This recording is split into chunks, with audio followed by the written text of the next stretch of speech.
मृत आश्रित कर्मचारी संघ ने बोकारो स्टील प्लांट के डायरेक्टर अमलेंदु प्रकाश के आवास का घेराव किया। मित्र आश्रित संघ के नेता सनी कुमार ने कहा कि इसी बीसीसीएल में काम करते हुए हमारे परिजन दम तोड़ दिए। हम उनके आश्रित हैं, लेकिन हमें आज तक नियोजन नहीं मिला। हम अपनी मांगों को लेकर अनवरत धारणा प्रदर्शन किए हैं। इस दौरान हमें कैंप जेल में बंद किया गया। आश्वासन मिला। एसडीएम चास ने जो रिपोर्ट लिखा, उस रिपोर्ट में प्रबंधन ने उन्हें गलत जानकारियां दी। उन्होंने कहा कि हम डायरेक्टर से मिलकर अपनी बात कहना चाहते हैं, लेकिन ये हमसे मिलना नहीं चाहते। जब तक नहीं मिलेंगे, हमारी बातें नहीं सुनेंगे, तब तक हमारा परिवार समेत यही रहेंगे। उन्होंने कहा कि हमारी आयु सीमा अंतिम दहलीज पर खड़ी है। प्रबंधन हमारे साथ घोर अन्याय कर रही है।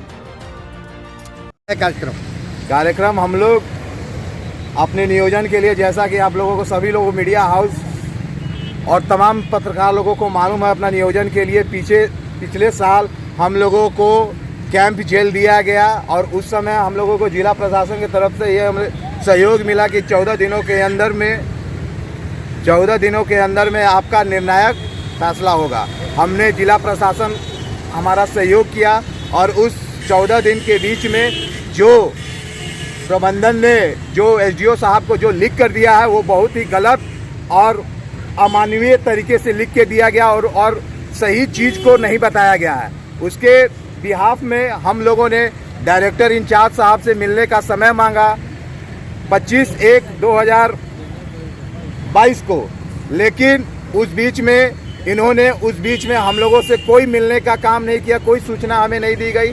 और बार बार हम प्रबंधन को ये बोलने का काम किए कि हम लोगों के सामने स्थिति बहुत ही गंभीर है, हम अपना बात आप डायरेक्टर साहब से हमें मिलने का मौका दिया जाए। उन्होंने हमें मिलने का मौका नहीं दिया और जो हमारे यहाँ डायरेक्टर जो बन के यहाँ के गए हैं, जो समीर स्वरूप सर जो यहाँ से जो दिल्ली बन कर गए हैं, मैंने उनसे भी मिलने का काम किया। तो यहाँ के जो सीजीएम पर्सनल प्रभारी जो बने हुए हैं पवन कुमार, उन्होंने हमसे आश्वासन किया कि हम आपको मिलाएंगे, लेकिन उसके बावजूद भी हमें मिलने का मौका नहीं दिया गया। यहाँ के एसडीओ ने ऐसी कौन सी बात लिख दी है जो अमानवीय हो गया?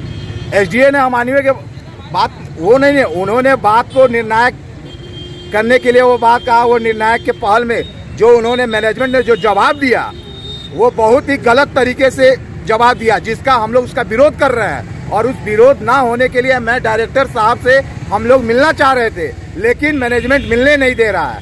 और जिसके कारण हम अपनी बात को रखने के लिए डायरेक्टर साहब से मुझे मिलने का अवसर दिया जाए। मैं अपनी बात रखना चाहता हूं। अगर मुझे ये बात नहीं रखने का मौका दिया जाएगा, हम लोग कुछ भी अपने जगह पर यहाँ पर हम लोग कुछ भी करने के लिए बाध्य होंगे।